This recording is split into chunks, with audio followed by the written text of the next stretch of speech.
नमस्कार, डेली 24 भारत देख रहे हैं आप। मैं हूं आपके साथ अनीता शर्मा। शुरुआत करते हैं उत्तर प्रदेश की बड़ी खबरों से। लखनऊ में सीएम योगी आदित्यनाथ ने जनता दरबार लगाया और इस दौरान सीएम योगी ने जनता की समस्याएं सुनी। सीएम योगी ने अधिकारियों को तत्काल निस्तारण के निर्देश भी दिए। सीएम योगी ने कहा कि थानों और तहसीलों में समस्याओं का प्रभावी तरीकों से राजस्व और पुलिस आपसी समन्वय बनाते हुए निस्तारण करे। थाना तहसीलों पर लापरवाही बरतने वाले अधिकारियों और कर्मचारियों पर कड़ी कार्रवाई सुनिश्चित हो। पश्चिमी यूपी के मुजफ्फरनगर में सर्व खाप महापंचायत की शुरुआत हो गई और ये महापंचायत सार्वजनिक कुरीतियों को समाप्त करने और समाज सुधार जैसे मुद्दों पर केंद्रित है। ये योजना 18 नवंबर तक चलेगा और सर्व खाप पंचायत के लिए 36 बिरादरियों की चौधरियों को आमंत्रित किया गया है और इसमें दिल्ली, यूपी, उत्तराखंड, हरियाणा और राजस्थान के प्रमुख चौधरी शामिल होंगे। कई राज्यों में 100 से अधिक सर्वखाप चौधरी इस महापंचायत में भाग लेंगे। विशेष रूप से जम्मू कश्मीर के उप मुख्यमंत्री सुरेंद्र कुमार चौधरी भी इस महापंचायत में शामिल होने वाले हैं। पंचायत में शिक्षा पर काफी फोकस है। नशाखोरी जैसी बढ़ती समस्याओं और सामाजिक सुधारों पर विस्तृत चर्चा की जाएगी। खबर के मुजफ्फरनगर से है, जहां पर खाप पंचायत को लेकर लगातार तैयारियां जोरों पर है। मुजफ्फरनगर में खाप महापंचायत शुरुआत होगी और 16 से 18 नवंबर तक ये ऐतिहासिक संघ चलेगा। दिल्ली देहरादून नेशनल हाईवे पर स्थित सहारनपुर के सुंदरपुर गांव में बने राष्ट्रीय स्तर के अल्फा क्रिकेट स्टेडियम और एकेडमी और इसके साथ ही सॉलिटेयर क्रिकेट ग्राउंड का भव्य उद्घाटन किया गया है। बीसीसीआई के उपाध्यक्ष और सांसद राजीव शुक्ला ने फीता काटकर ग्राउंड को जनता को समर्पित किया। उद्घाटन समारोह को संबोधित करते हुए राजीव शुक्ला ने कहा कि यदि सभी व्यवस्थाएं सुचारू रही तो आने वाले समय में इस मैदान पर रणजी ट्रॉफी और अंडर 19 स्तर के मैच आयोजित किए जाएंगे। इससे न केवल खिलाड़ियों के मंच मिलेगा बल्कि सहारनपुर का नाम भी देश भर में रोशन होगा। उन्होंने कहा कि खेल मैदान तैयार करना जितना आसान है, उसका रखरखाव उतना ही चुनौतीपूर्ण होता है। उन्होंने उम्मीद जताई कि मोहम्मद फैसल और उनकी टीम ग्राउंड को उच्च स्तर तक आगे ले जाने में सफल होगी। मिलेगा क्योंकि जो जहाँ स्टेडियम हो जाता है, जहाँ ग्राउंड हो जाता है, जहाँ फैसिलिटी बन जाती है, अपने आप वहाँ पे क्रिकेट के मैचेज आयोजित किए जाते हैं। जो तो उत्तर प्रदेश क्रिकेटर से निश्चित रूप से भी उन्होंने अंडर 19 दिया, जो बहुत इंपॉर्टेंट मैच फायदा मिलेगा क्योंकि जो जहाँ स्टेडियम हो जाता है, जहाँ ग्राउंड हो जाता है, जहाँ फैसिलिटी बन जाती है, अपने आप वहाँ पे क्रिकेट के मैचेज आयोजित किए जाते हैं। जो तो उत्तर प्रदेश क्रिकेटर से निश्चित रूप से भी उन्होंने अंडर 19 दिया, जो बहुत इंपॉर्टेंट मैच फायदा मिलेगा। देखिए, इस वक्त मैं मौजूद हूँ जनपद सहारनपुर के दिल्ली देहरादून नेशनल हाईवे स्थित गणेशपुर में इस वक्त मैं मौजूद हूँ और आज जो है यहाँ पर चीफ गेस्ट राजीव शुक्ला जी ने यहाँ पर आज स्टेडियम का उद्घाटन किया। काफ़ी संख्या में यहाँ पर उनके साथ आए बाहर से गेस्ट वो भी मौजूद है। अपने कैमरामैन से उनसे बताना चाहूँगा। फिलहाल आप जो लाइव तस्वीरें देख रहे होंगे, यहाँ पर mister Rajiv Shukla vice president BCCI MP Rajya Sabha ने यहाँ पर उद्घाटन स्टेडियम का उद्घाटन किया है। क्रिकेट एकेडमी एवं सॉलिटेयर क्रिकेट ग्राउंड का यहाँ पर जो है राजीव शुक्ला पेवेलियन में यहाँ पर आज उनके द्वारा जो उद्घाटन किया गया। काफ़ी संख्या उनके गेस्ट यहाँ पर पहुँचे थे और जो बीसीसीआई से जो क्रिकेट मैच है वो भी यहाँ कल जो मैच यहाँ पर होना है। और पीछे आप देख सकते हैं पूरी तरह से यहाँ पर जो स्टेडियम की जो है तैयारी यहाँ पर की गई है। और अपने सहयोगी हिमांशु के साथ सुनील जायसवाल, डेली 24 न्यूज, सहारनपुर।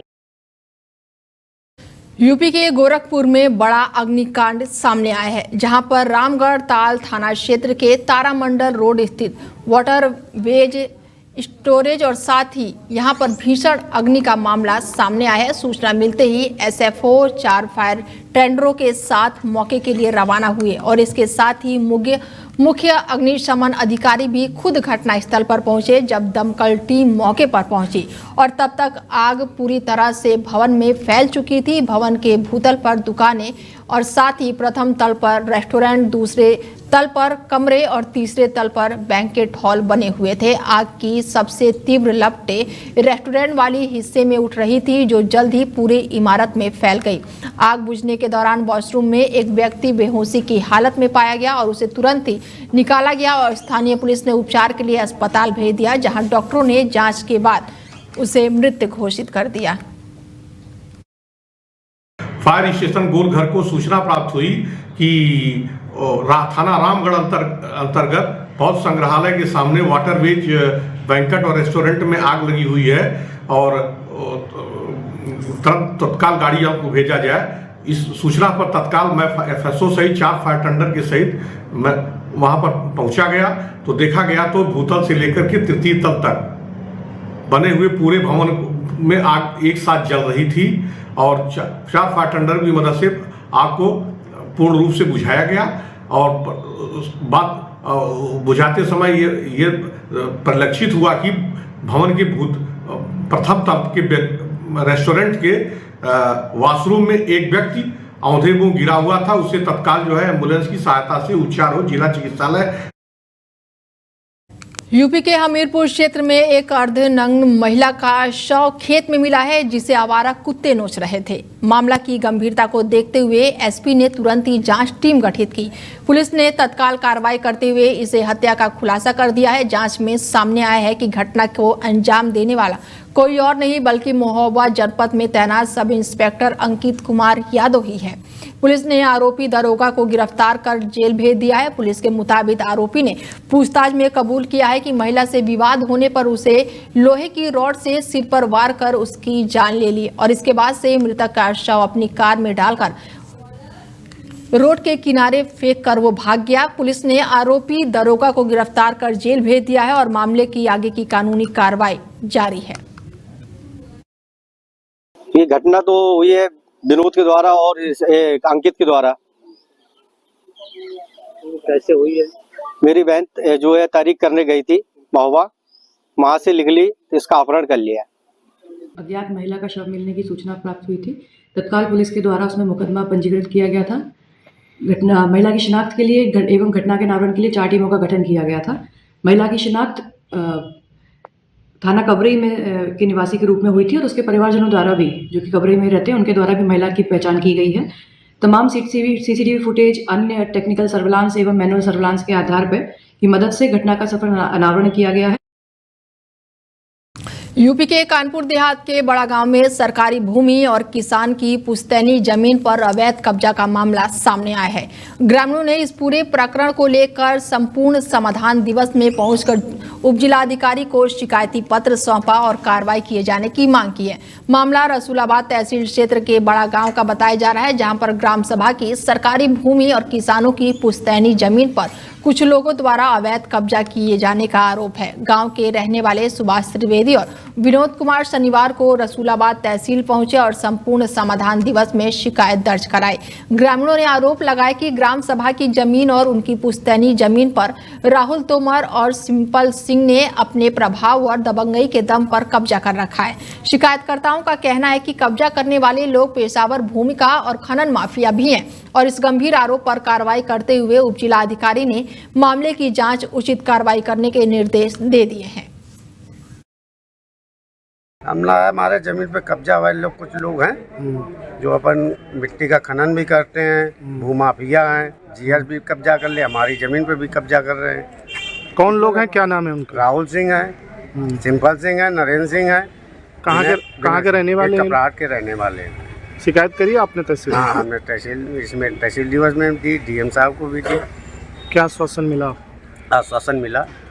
क्या कहा अधिकारियों ने?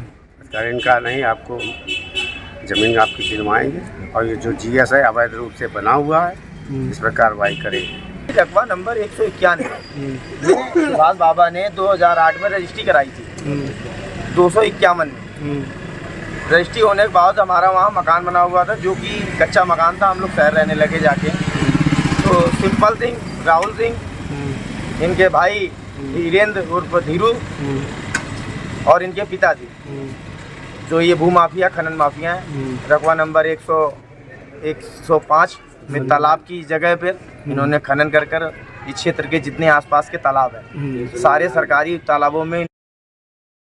यूपी के लखीमपुर खीरी में वन विभाग की टीम को बड़ी सफलता मिली है। बसंतपुर क्षेत्र में घूम रही एक बाघिन को सुरक्षित रूप से उसे पकड़ लिया गया है। लगातार रेस्क्यू ऑपरेशन जारी था और पूरी कार्रवाई अत्यंत ही सावधानी और प्रोफेशनल तरीके से की गई है। बाघिन की लोकेशन कंफर्म होते ही वन विभाग की टीम सक्रिय हो गई। विशेषज्ञों की टीम मौके पर पहुंची और बिना किसी नुकसान के बाघिन को पकड़ लिया गया। इसके साथ ही उसकी मेडिकल जांच की जा रही है।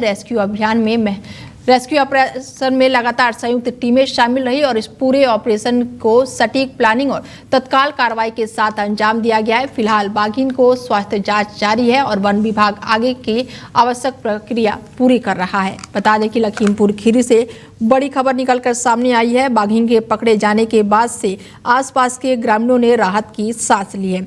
वन विभाग और अब बाघिन की सुरक्षा लगातार की जा रही है। वन विशेषज्ञों का कहना है कि उसको निगरानी में रखा गया है और वन विभाग ने लोगों से अपील की है कि वो अभी भी सतर्क रहें, जंगल की तरफ अकेले ना जाएं।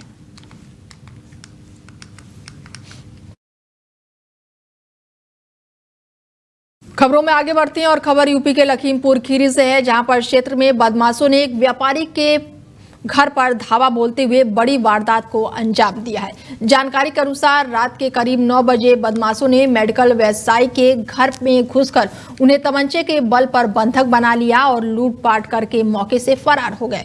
ये घटना लखीमपुर खीरी पुलिस ने एक बड़ी चुनौती बन गई है। इसके साथ ही नीमगांव थाना क्षेत्र में सिकंदराबाद गांव में हुई इस वारदात में बदमाश पहले घर की रेकी कर चुके थे।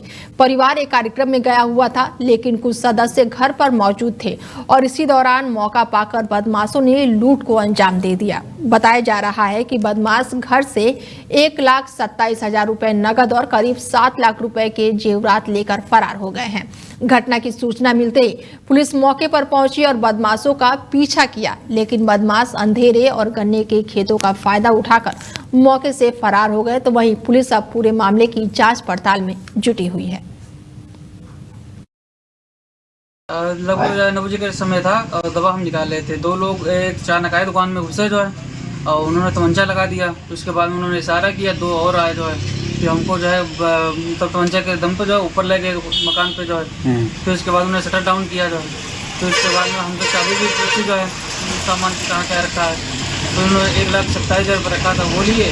तो फिर उसके बाद में थोड़ी देर बाद मेरा भाई आया स्कूल से जो है, तो उसको बंधक बना के चाबी ली और लगभग जो है जेवरात थे जो है लगभग 5-6 लाख के जो है करीब वो सब सारे गए। फिर पुलिस को सूचना दी है। फिर उसके बाद में जो है एक संदिग्ध आदमी बाहर खड़ा हुआ था। एक लोग आए बाहर से जो है, देखा, उनसे पूछा कि तुम यहाँ कैसे खड़े हो।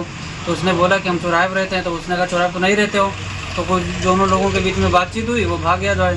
तो लखनऊ में यातायात माह के अवसर पर रविवार को कार और बाइक रैली निकाली गई। लोगों को यातायात जागरूकता का संदेश देने के उद्देश्य से ये रैलियां शहर के अलग अलग जगहों से रवाना हुई। हैरतगंज से रैली को निकाला गया और रैली को हरी झंडी दिखाकर इसे रवाना किया गया, जिसमें प्रमुख सचिव सहित डीसीपी ट्रैफिक भी मौके पर मौजूद रहे और इस रैली में कई विंडोज और क्लासिक कारें आकर्षित का केंद्र बनी रही। तो वहीं 190 चौराहों से स्पोर्ट्स बाइक रैली निकाली गई, जिसमें डीसीपी ट्रैफिक ने हरी झंडी दिखाकर उसे रवाना किया। बाइकर्स ने हेलमेट, स्पीड लिमिट और सुरक्षित ड्राइविंग का संदेश दिया और दोनों रैलियों तक मार्गों पर भ्रमण करने के बाद से आईजीपी कार्यालय पर आकर ये रैली समाप्त होगी। यूपी के महोबा जिले में सदर तहसील परिषद का एक वीडियो सोशल मीडिया पर जमकर वायरल हो रहा है। वीडियो में रात के अंधेरे में सरकारी अभिलेख जलाए जाने का दावा किया जा रहा है और ये वीडियो राजस्व परिषद सचिव के आगमन की पूर्व संध्या पर सामने आया है, जिसमें पूरे प्रशासनिक अमले में हड़कंप मच गया है। दरअसल घटना सदर तहसील परिषद के अंदर की बताई जा रही है, जहां पर राजस्व परिषद सचिव के महोबा दौरे से ठीक पहले अग्नि में दस्तावेज जलाते हुए लोग दिखाई दे रहे हैं। जैसे ही वीडियो वायरल हुआ, लोगों में तरह तरह की चर्चाएं शुरू हो गई और मामले ने अब ज्यादा तूल पकड़ लिया है। वहीं प्रशासनिक अधिकारी अपनी सफाई में कह रहे हैं कि वीडियो में जलाए जा रहे दस्तावेज सरकारी अभिलेख नहीं बल्कि पुराने फाइल्स, कवर और बेकार कचरा है, जिन्हें नष्ट करने के लिए जलाया गया था। अधिकारियों ने स्पष्ट किया है कि किसी भी महत्वपूर्ण रिकॉर्ड को नुकसान नहीं पहुंचाया गया है। मुझे संज्ञानित हुआ तो मैंने उस वीडियो को भी देखा और अपने न्यायालय से संबंधित स्टाफ को बुला करके जानकारी की। जानकारी में जो चीजें सामने आई हैं उससे स्पष्ट है कि जब भी जो न्यायालय में जो फाइलें दाखिल दफ्तर हो जाती हैं उनके बाद जो यूजलेस फाइल कवर मिले थे उनका और जो और वेस्टेज था रफ कागज थे उनको कल साफ सफाई के बाद हमारे स्टाफ द्वारा जलाया गया है और उसमें किसी तरह की कोई शासकीय पत्रावली या किसी शासकीय कागजात का विनष्टीकरण की कार्रवाई नहीं की गई। संभल के बहुचर्चित हरिहर मंदिर की पद यात्रा को लेकर तैयारियां तेज हो गई है। हरिहर मंदिर के वादी और साथ ही कैला देवी के महंत ऋषि राजगिरी महंत ने पद यात्रा और परिक्रमा व्यवस्था को लेकर प्रेस कॉन्फ्रेंस की। 19 नवंबर को महंत ऋषि राजगिरी महाराज बड़े जनसमूह के साथ हरि मंदिर की परिक्रमा करेंगे और ये पद यात्रा सुबह करीब 10 बजे शुरू हो जाएगी और लगभग 5 किलोमीटर की इस यात्रा में सैकड़ों की संख्या में साधु संत श्रद्धालु और हिंदू धर्म के अनुयायी शामिल होंगे। यात्रा खिरनी गांव से शुरू होकर करीब 3 किलोमीटर की दूरी तय करने के बाद से संपन्न होगी और बड़ी संख्या में लोगों के जुटने की संभावना को देखते हुए संभल प्रशासन पूरी तरह से सतर्क हो गया है। महंत ने अपने धाम पर प्रेस कॉन्फ्रेंस कर लोगों से इस पद यात्रा और साथ ही परिक्रमा में बड़ी संख्या में शामिल होने का आग्रह किया है। यहाँ पर मां श्री कैला देवी धाम से अंतर्राष्ट्रीय हरिहर सेना के सानिध्य में हरिहर मंदिर पद यात्रा का आयोजन हो रहा है 19 नवंबर सुबह 10 बजे। इसीलिए ये इसी बुलाई गई और अधिक से अधिक संख्या में हिंदू जनमानस सनातनी आए और हरिहर मंदिर की परिक्रमा में शामिल हों, सबको सूचना मिले, इसीलिए आपको बुलाया गया। क्या खास रहने वाला है, कहाँ से कहाँ तक यात्रा रहेगी? कैला देवी धाम से और सकरपुर से खिरनी से मोती नगर में हम लोग अपने वाहन छोड़ के वहां से पद यात्रा पैदल रूप में 2.5 किलोमीटर पद यात्रा करके फिर वापस वहीं आकर अपने वाहन में बैठ के कैला देवी यात्रा संपन्न करेंगे। यहाँ पर मां श्री कैला देवी धाम से अंतर्राष्ट्रीय हरिहर सेना। संभल में युवा द्वारा खुद को गोली मारकर आत्महत्या करने का मामला सामने आया है। गोली लगने के बाद से युवक को घायल अवस्था में तुरंत ही अस्पताल ले जाया गया, जहां डॉक्टरों ने उसे मृत घोषित कर दिया। बताया जा रहा है कि युवक ने किसी बात को लेकर अपने ही घर में गोली मारकर ये खौफनाक कदम उठाया। घटना के बाद से परिवार के लोग उसे बचाने के लिए तुरंत ही अस्पताल लेकर पहुंचे, लेकिन उसकी जान नहीं बच सकी। युवक की अचानक हुई मौत से परिवार में कोहराम मचा हुआ है और पुलिस पूरे मामले की जाँच पड़ताल में जुटी हुई है।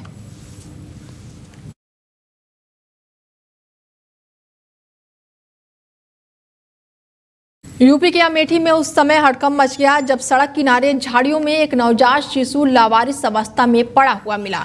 राहगीरों और स्थानीय लोगों ने शिशु को देखकर तुरंत ही पुलिस को सूचना दी। मौके पर पहुंची पुलिस ने नवजात को अपने कब्जे में लिया और तत्काल ही समुदाय स्वास्थ्य केंद्र ले गई और ये मामला अमेठी कोतवाली क्षेत्र का बताया जा रहा है।